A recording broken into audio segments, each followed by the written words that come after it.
The CBS Radio Mystery Theater presents...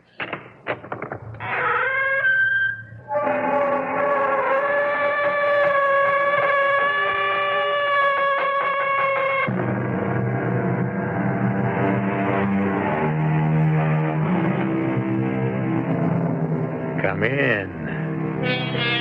Welcome. I'm E.G. Marshall. Over 2/3 of the globe on which we live is water. The oceans, the sea. From the beginning of time, that sea around us has been a source of mystery, an enormous watery world of fear of the unknown. To some, like the great American poet Walt Whitman, it was also a place of miracles. To me, he said, the sea is a continuous miracle. The fishes that swim, the rocks, the motion of the waves, the ships with men in them. What stranger miracles are there?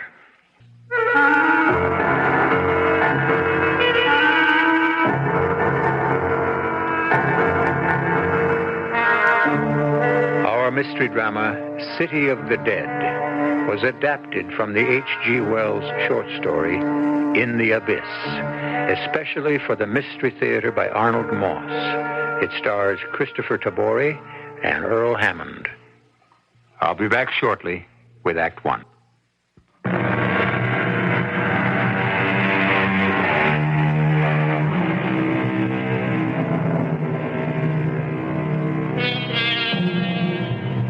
The year is 1896. More than 80 years ago, in a marine biological laboratory in New England, a little group of scientists and technicians are gathered before Dr. Stanley Weybridge, director of the Institute and chief of a newly developing science called oceanographic studies. He stands, pointer in hand, before an enlarged wall map of the Caribbean Sea, as he concludes a briefing on the most adventurous, the most perilous project ever undertaken by the Institute. I cannot say, gentlemen, that the plan is without danger. I wish I could. Indeed, there is every risk imaginable. But I assure you that no precaution, even the most minute, will be overlooked. Every safety device we know of will be used. Are there any questions? Yes, Sam? Dr. Weybridge, will you tell us a little more about the place we're going to, the Cambridge Trough? Well, it starts about here on the map, deep off the coast of Haiti. Mm-hmm. Here you see how it follows a southwesterly course for almost 1,000 miles to the Pacific coast of Guatemala. Yes, Star? That big crack on the map there. Well, that huge crack in the surface of the Earth was produced by movements within the Earth. Movements which have never really stopped, which accounts for the frequent earthquakes in that part of the world. So far as we know, the trough is the deepest point of the sea on the entire face of the globe. Do we know how deep the trough is? Now, we've taken soundings. In some places, over 22,000 feet. That's more than 4 miles. And in 6 months from now, that's where Star and I will be making the dive. Correct. The mother ship, the Captain Nemo, will be stationed right about here. Mm-hmm. Not far off the coast of Grand Cayman Island itself. And the Poseidon, our little home away from home, the steel globe that will be our transportation to the bottom of nowhere, will be detached and dropped from the stern of the Nemo from this scaffolding, here on the drawing. It's constructed of 3-inch steel, 8 feet in diameter. With all the comforts of home, right? Special air cushions padding the inside, 2 portholes near the bottom of the craft. So we can play peekaboo with the barracudas. The windows of the portholes are made of a special variety of glass, 3 inches thick, to withstand the pressures you will meet at that depth. Dr. Weybridge, we have volunteered for what I'm sure will turn out to be a huge barrel of fun. A little dangerous, maybe, but fun. Sam, be serious for a moment. I give you my word that everything will be minutely inspected. The ballast device for submerging and getting back up again, the pressure mechanisms, the depth indicator, the oxygen supply, the Myers apparatus for purging the carbon dioxide you'll be exhaling. We've thought of everything. Everything except that we won't be able to communicate with you on the surface in case of trouble. Well, that is true. It's the one thing we'd like to do, but we can't. I understand. Once we start down, we'll be free-floating, entirely on our own. For the next 6 months, you two will go through the most intensive training possible in handling the sphere. I wish I were young enough to see for myself firsthand the things you're going to see. Have you any idea? Like what? No, not exactly. But there have to be things down there that no living man has ever experienced. Things that go beyond the wildest dreams of our imagination. Sam, Star, the day has come when man, through you, is about to probe some of the darkest mysteries of the universe.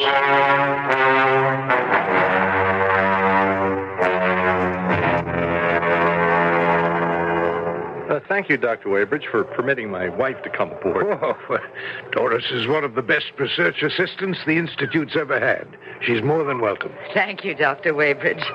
I envy Sam and Star. I wish I were going with them. You picked a perfect day for this Caribbean holiday, didn't you, Doctor?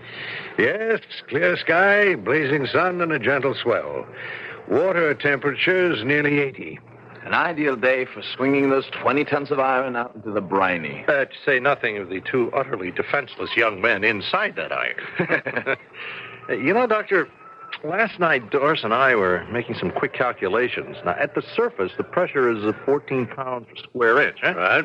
30 feet down, it's double that, right? Mm. And at a mile, that's 5,280 feet. The pressure becomes something like 1.5 tons per square inch. And at 5 miles... Yes, I know. But you've got the steel walls of the globe to protect you. And the globe is pressurized. Now, we put that sphere through every test we could think of. The margin for error has been reduced to the absolute minimum. Well, it's 11:56, boys. 4 minutes till noon, and the descent of the Poseidon. Prepare to climb the scaffolding for boarding. Yes, sir. Ready, sir.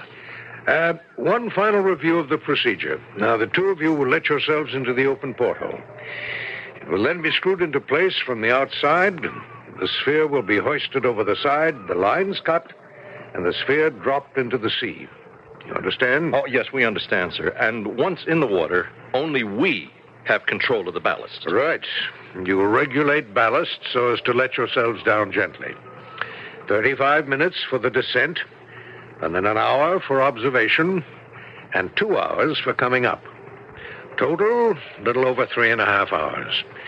Your oxygen supply is good for 5 hours, for each of you. Well, we'll watch it like hawks. And the pressure indicators. We'll be lying off a couple of miles to the southeast, and so you don't collide with us as you surface. Any questions? One last request, sir, if there's time. I'd like to kiss my wife. I love you, Sam. Oh, don't worry, dear. I think everything's going to be fine. Just 100% fine. Oh, and remember, we've got a big date for a turtle steak when I get back up. At exactly 12 noon, they swung us overboard. My heart nearly burst with excitement as they let us down foot by foot to the surface of the water. And then they cut the line that attached us to the tackle above us. For a moment, we seemed to be stationary. And then with a gigantic splash, the sea closed over us, and we started our journey. Well, this is it, Star. What are you thinking? How my mother always hoped I'd grow up to be a brilliant criminal lawyer instead of a marine biologist. That's very funny. So did my mother. Only she wanted me to be a doctor. Look above you, Star. I'm trying to, but that huge burst of air bubbles shooting upward is blocking the view. Well, they're just about gone by now. How quickly the color of the sea changes. From light greenish blue, darker and darker, to that rich blue of stained glass windows. Yes. And now it's almost midnight blue. Yeah. How far down are we? A little over 600 feet. Good. Mark that in your log. It's absolutely pitch black already. It's like velvet. Now, I better turn on the electric spot. No, not just yet. Take a look at those. Why, it's like a whole world of tiny blinking lights. What do you suppose they are? Not the faintest idea. They're flashing by so fast, like streaks of green lightning. Some of them strung together like a train racing by on a very dark night. All right, turn on the floodlights. Oh, no. They all disappeared with the light. Oh, wait a minute. Will you take a look at that? The famous reverse snowfall Weybridge and the divers told us about, as if millions and millions of little snowflakes were falling up as we go plunging down. Some of them living creatures, and the others the remains of those that have died, right? Head of the class, Mr. Norton. Just keep your fingers crossed that we don't wind up as part of a reverse snowfall. We kept on falling. Down, faster and faster. It was like being in an elevator in one of those new skyscrapers, and the cable that holds it in place suddenly breaks, and you keep going down, waiting for the inevitable crash that will destroy it, and you. You all right, Star? You look a little uncomfortable. It's got a little warm. Yeah, well, I guess we underestimated the effect of the friction of the globe against the water. We'd better take off some of these heavy clothes. Careful. Don't touch the glass of the porthole. You might burn yourself. Where are we? Over 10,000 feet, nearly 2 miles. Hey, see how the sides of the trough, the trench walls, keep going straight up and down like the sides of an underseas mountain. Well, which is what it really is. The water temperature outside must be close to zero at this depth. Yes, I would think so. Let's hope Weybridge was right, that the windows of the portholes will hold up against the pressure and against the contrast in temperatures inside and outside the sphere. We're past 21,000 feet. And still dropping. Oh, there's got to be an end. You all right? Oh, yes, great. You? I'm pretty warm. I can take my shirt off. Me too. I'm bathed in perspiration. Any change in the scenery? Just more slabs of rock. Once in a while, a huge, gigantic sponge growing out of the rock. Then there's some coral, a few jellyfish. No, not much else at the moment. Well, I think we've come to the last stop, Star. Whew, what's your reading? It's almost 26,000 feet. Wow, can you believe it? 5 miles. Turn the lights on all over the place.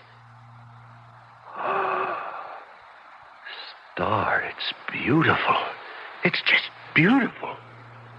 Not many fish. Well, at this depth, what do you expect? Well, there are a few, and they're so brightly colored. Yes, in spite of the darkness. They must be some kind of built-in headlights that we can't see, that lets them see one another. I'd say all of them are blind. Maybe. Hey, hold it, Star. Hold it. Look at that big one coming right at us. The size of him. And how slow he moves. Why, he must be the grandfather of everything down here. He's pushing his nose right against the glass. How can he live under this pressure? Oh, I don't know, but the fact is he's very much alive. And that is what I find so hard to believe. Well, what are you talking about? Now, look, Star, either I'm dreaming and this is all some kind of crazy nightmare, or... Or what? Take a very good look at old Grandpa out there. What about him? Star, that species of fish has been dead, extinct for over 100 million years.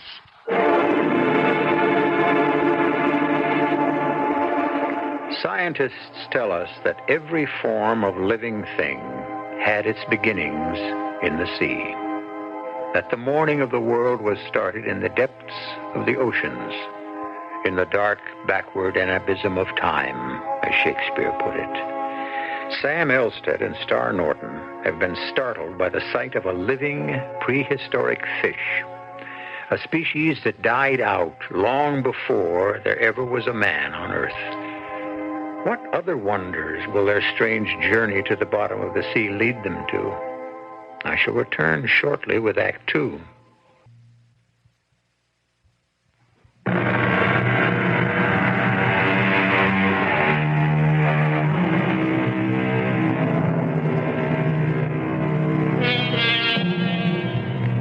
In 1896, the time of our story, the airplane, the automobile, radio, all were but a gleam in the brain of geniuses, nothing more. these discoveries were yet to come.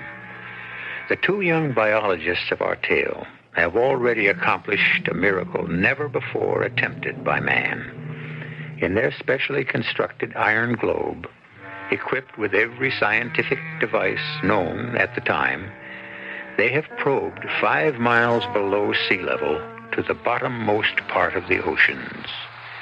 In the interest of enlarging man's knowledge of the world about him, as well as the world beneath him, they have made their first amazing discovery. Take a look at that fish, Star. Do you remember ever having seen anything like it before? Well, I'm not sure. But there's something very familiar about it. Back at college, when we were reading about things like dinosaurs and brontosaurs and all those kind of fantastic animals that lived millions of years ago. Yes, what about them? Yeah, well, those were the land animals. Do you remember what was in the sea? Let me see now. There was this one fish that was the ancestor of all the amphibians, and as time went on, of other vertebrates on land. What was the name of it? Does the name coelacanth ring any kind of a bell? Of course, coelacanth. With the overdeveloped fins that grew strong enough to get it out of the water and onto the land. Exactly. Now take another look at old Grandpa out there. A coelacanth. That's what it is. But there isn't any such thing. Not anymore. They've become extinct. They died out with the dinosaurs. That's exactly the point. Those prehistoric monsters died out over 100 million years ago. Only nobody ever told that to our friend out there. What's that? A storm? Down here? Are you out of your mind? Then what is it? The noise seems to have stopped. Did you feel anything, Sam? It must have been some sort of a minor tremor. Did you see how old Grandpa skidded away into a cave when the noise began? Star, are you finding it hard to breathe? Not really. Well, maybe. A little. I have this slight headache. I'll make a note of it. Okay, well, now, why don't you take it easy for a couple of minutes? I'll take over while you rest. I sat looking through the window of the porthole, fascinated by what I saw. There were hundreds of small, large-eyed things, all of them certainly blind, crawling sluggishly like little lobsters across the track of our lights, leaving furrowed trails behind them. I made notes of everything. Suddenly, I saw the outlines of something working its way slowly, threateningly toward the Poseidon. It was upright and seemed as tall as a man. What do you suppose that is out there? I don't know. I can only see the dim outlines. But it's coming closer. It's not swimming. It seems to be walking. Here, focus your light onto its head. Okay, yeah, there we are. Shut its eyes to close out the light. What is it? An animal of some kind. I think it's not a fish. Certainly no kind of fish we've ever seen. It seems to be standing upright on 2 strong legs, balancing itself on a long, thick tail. Look at its dark purple head, like a lizard or an iguana. And 2 large protruding eyes bulging out of their sockets, like a grog or a toad. Look, Star, where the ears should be, there are 2 large gill covers. I see. And threads or filaments floating out of them like the branches of a tree. What can they be? I have no idea. Here, move the light a bit. As long as we keep the light on it, it stands still. But when we move the light, it moves. Its skin is so loose, it's almost as if it were wearing clothes. Look at its paws or fins. Yeah, whatever they are. They're shaped like hands, like the hands of a man. He's holding something in one of them. A long shaft of bone tipped with copper. Like a hammer of some kind. A sledgehammer. That face. It's almost human. It's grotesque, distorted maybe. But those are the features of a living man. Sam, look what it's doing now. It's blinking its eyes open. Shading them with its free hand against our light. Now it's opening its mouth, as if it were trying to say something. I'll turn on the listening device.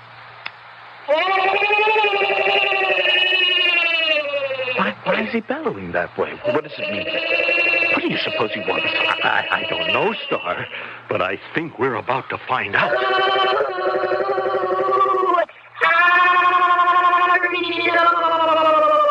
Hey, it's speaking. It's asking who we are. He's coming closer.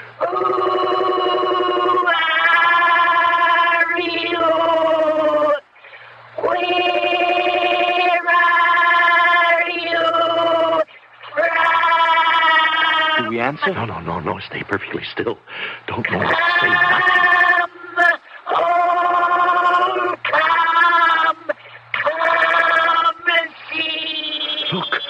Look at him now.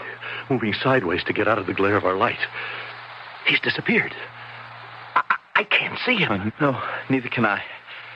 He may have moved around to the back of us. He's around somewhere, hiding. What's that? The whole globe is swaying. Star, look. Look at the glass. Peering right into the porthole. Their noses pressed against the glass. Their popping eyes staring in on us. Now, there are two of them.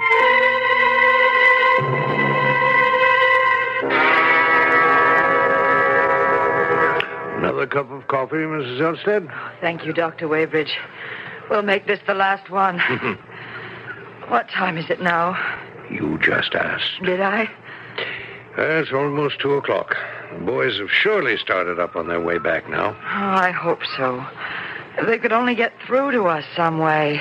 Well, all they have to do is put the clockwork mechanism in action, and up they go. And that's foolproof. Nothing is absolutely foolproof, my dear.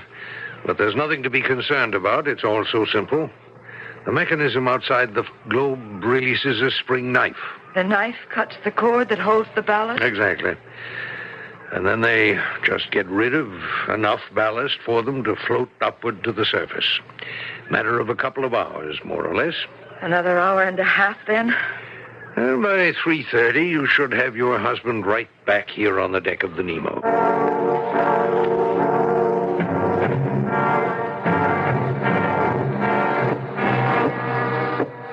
What on earth are those monkeys trying to do, banging on the outside of the sphere with those sledgehammers? Every once in a while, they stop and peer in through the portholes. Get away from there! Stop that banging! They're looking in on us to see what effect their hammering is having on us. Star, what's our depth? It's still 26,000. Pressure? Satisfactory. Oxygen? Enough to stay submerged for at least another hour. If we have to, before surfacing. And the mechanism for the release of the ballast? Ready.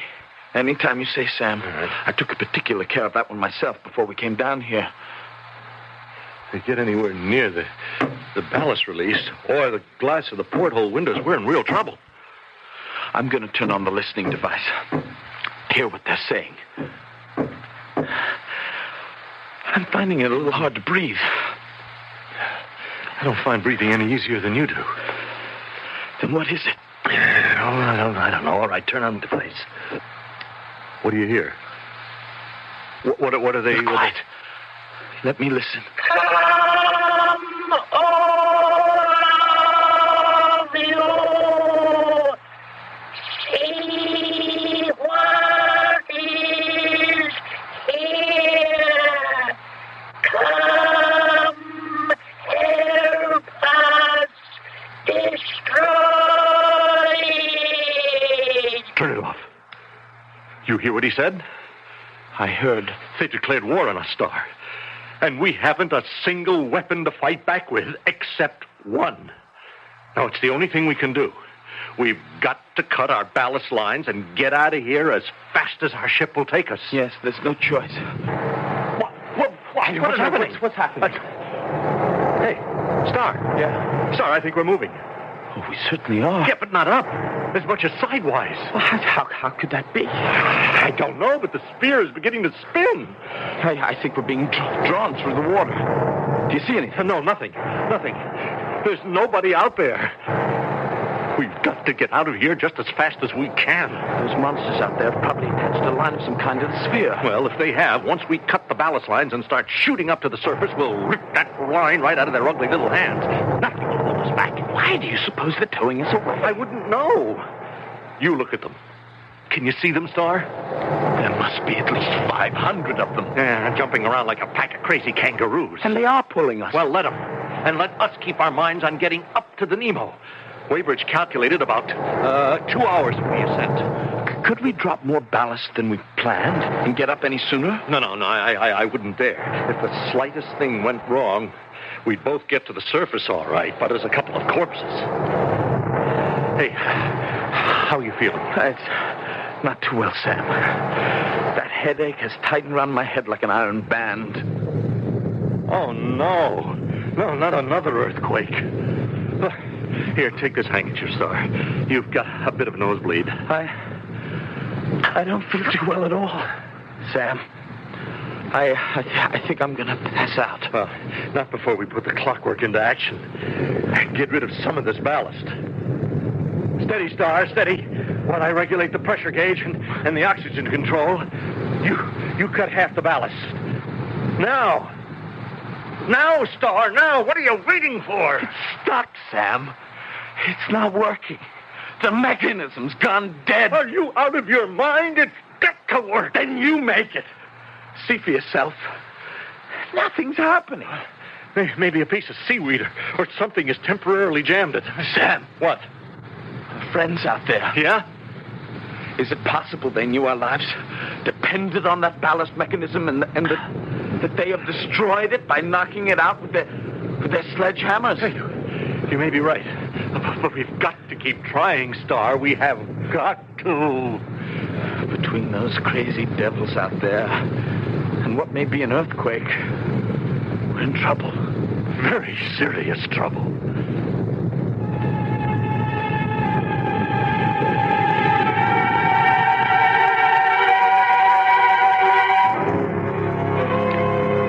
In this strange world of heavy blackness, a swarm of luminous, man-sized creatures, looking almost human, have appeared outside the iron globe, Poseidon. They have lifted it off the bottom of the sea. The attempts of young Elstead and Norton to break away, to rise to the surface and the safety of the mothership, seem to be thwarted by these weird sea animals who are dragging them off to where? To Act 3, of course. I shall return shortly.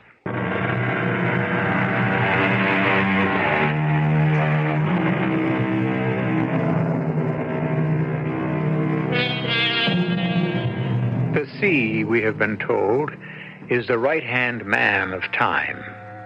Every secret since the beginning of time lies hidden somewhere in the water's depths. The time in this instance is 1896. Outside the underwater globe Poseidon, a funnel of pale light pierces the darkness for a few yards, disclosing the peaceful, undulating expanses of graying white ooze, broken here and there by the tangled thickets of a growth of sea lilies, waving their hungry tentacles. Inside the metal globe, two men scramble desperately to free themselves from what seems to be the inevitable, to escape from the perils of the unknown to the safety of the known. Star, you've got to cut the lines on that ballast. Every extra minute we stay down here is another minute off our lives. I'm doing the best I can, Sam. The cutting mechanism, it just isn't working. I'm almost sure those devils smashed the clockwork mechanism. We have got to go on hoping that they didn't. That it's only being blocked by something. I hope you're right. Well, I'm turning the oxygen supply down a bit. And the apparatus for purging what we breathe out, up. Oh, no, not too much, Sam. I'm having trouble enough breathing as it is, and so are you. Well, I'm going to crouch down low, close to the lower porthole. Going to throw my way to that side. Maybe I can get a look at what's happening below us. Good idea.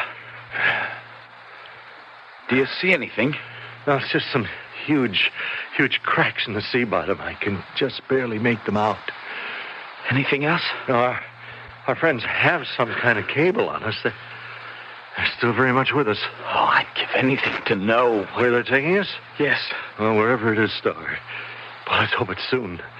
Because the way things are going... You don't have to say it. Sooner or later, that oxygen gauge is going to read a perfectly round zero. Which we will never see. Then it won't matter where those monkeys have taken us, will it? Oh, any luck in the ballast lines? No, nothing. You know, I've heard of dead men being buried at sea. This may be the first time it's going to happen to two men who are still alive. What time is it, Star? Nearly 4 o'clock. Well, I hope my wife won't be too disappointed if she doesn't have turtle steak for dinner tonight.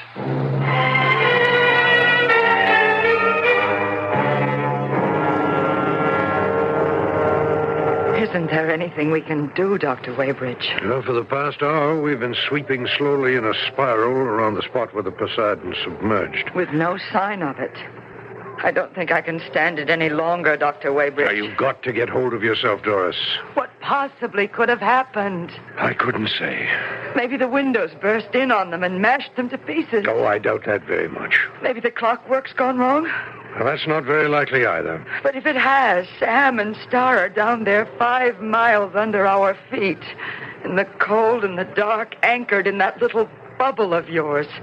Counting off the minutes of life that are still left Now, to them. Doris, stop that. Stop it and listen to me. If anything serious has gone wrong, and I'm sure it hasn't, remember, they have enough oxygen for another good hour at least. It's too soon to start worrying. You've got to be patient. Oh, if there were only something we could do. Now, stop that, Doris. Stop it.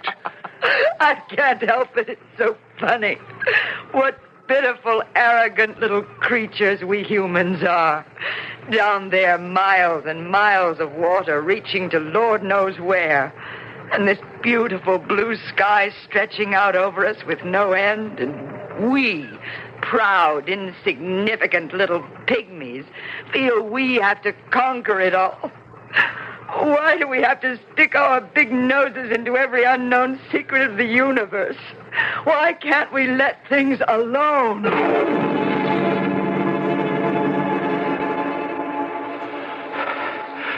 Do you see anything? Oh, you stopped moving. The spinning stopped. So is the rocking. Something funny is happening out there. It seems to have got lighter, as if there were a broad horizon and a pale, luminous sky. And our friends? They've got us suspended like a balloon, some 100 or so feet above the bottom. There seem to be thousands of them. No. What is it? Star. There's a whole city down there. Streets and houses and waving trees spread all over the place. And there's a building much taller than the rest. It looks like a ruined abbey or a cathedral of some kind.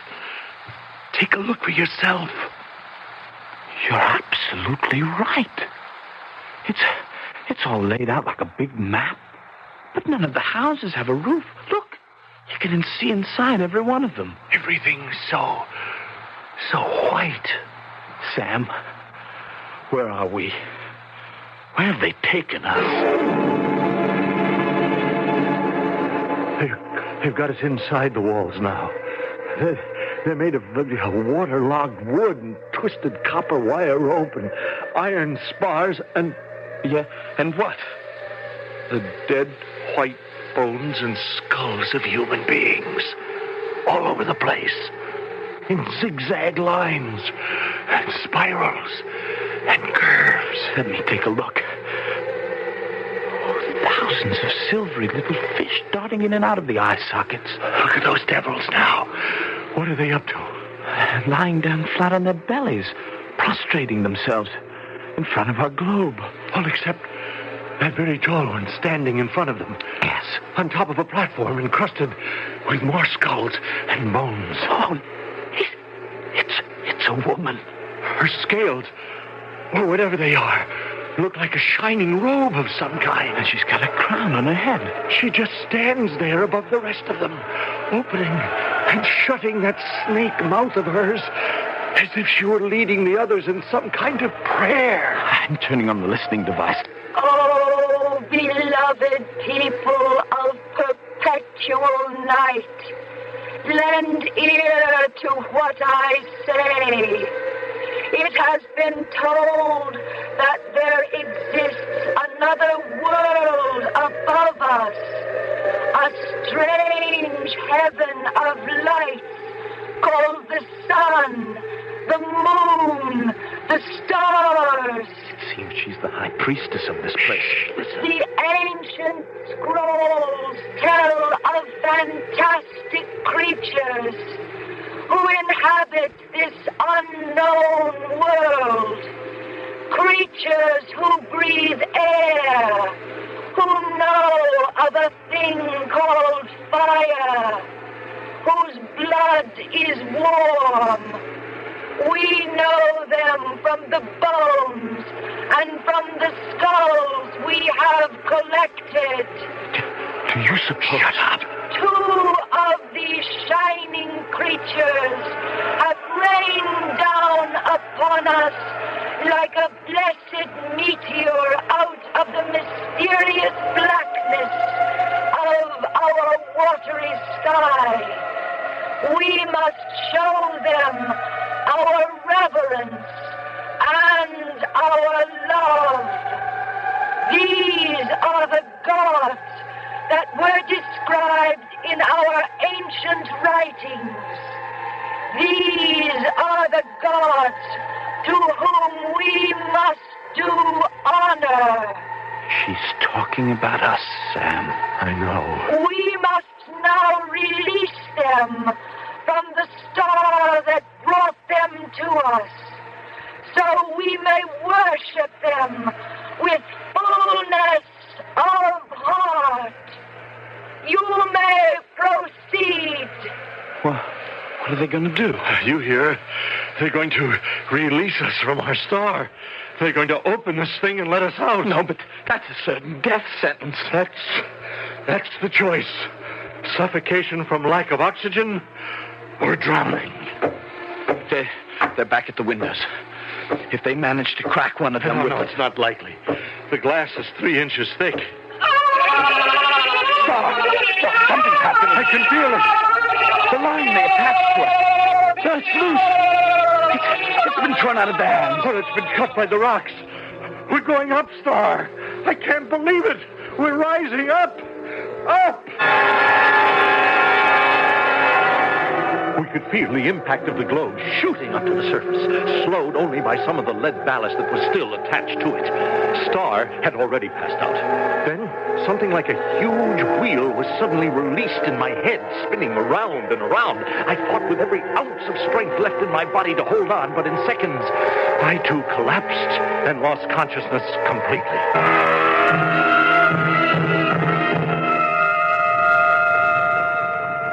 The next thing I saw was the face of my wife looking anxiously into mine. Are you all right, darling?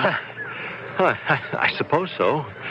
Where's Star? Still with the ship's doctor. The doctor says he'll be all right. Well, you had us all worried there for a while, Sam. But we're glad you're back. You have no idea how glad I am to be back, Dr. Weybridge. What happened? Let's say we had a couple of anxious moments. The main thing is you're here. Whatever it was, you're very lucky.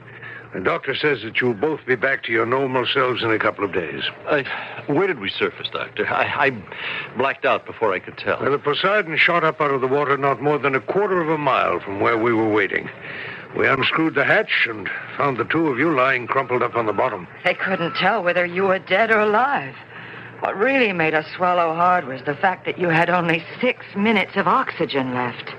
6 minutes. That's all. What's that you're holding in your hand, Doctor? Well, I thought after you were rested, you might be able to tell me. Well, what is it? Well, in going over the outside of the sphere, one of the boys found these 2 little things jammed into the clockwork mechanism. May I see them, please? Handle them carefully, Doris. They're a specimen of sea animal I've never seen in my entire professional experience. About 5 inches long. Head's like a lizard of some kind. Strong legs, wide, flat tail. Look at the pectoral fins, if you can call them that.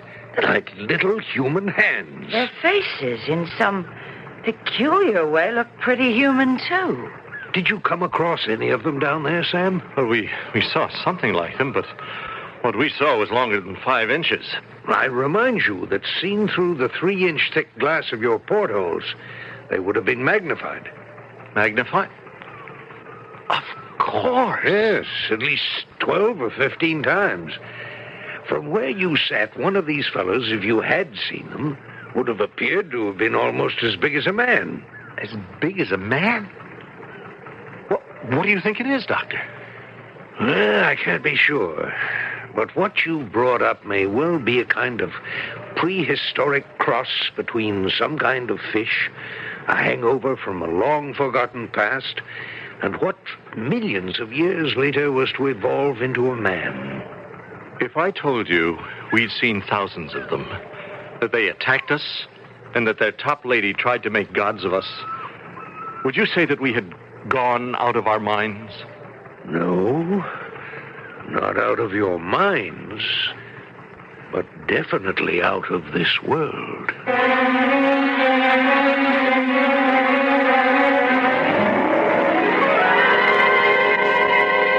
Some scientists have stated, without equivocation, that they see no reason why, under certain conditions, intelligent, water-breathing vertebrates could not live at the bottom of the deepest sea.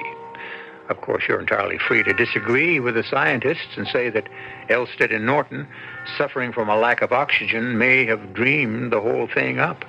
The choice is entirely yours. I shall be back shortly.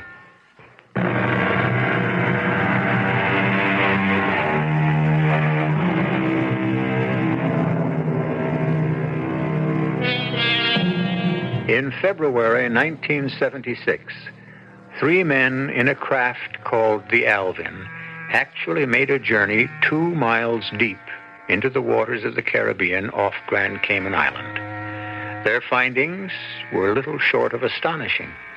What is most remarkable is that so many of the things they saw were identical to what H.G. Wells created out of his imagination over 80 years ago in the story you have just heard. Our cast included Christopher Tabori, Earl Hammond, Court Benson, and Catherine Byers. The entire production was under the direction of Hyman Brown. This is E.G. Marshall inviting you to return to our Mystery Theater for another adventure in the macabre. Until next time, pleasant dreams.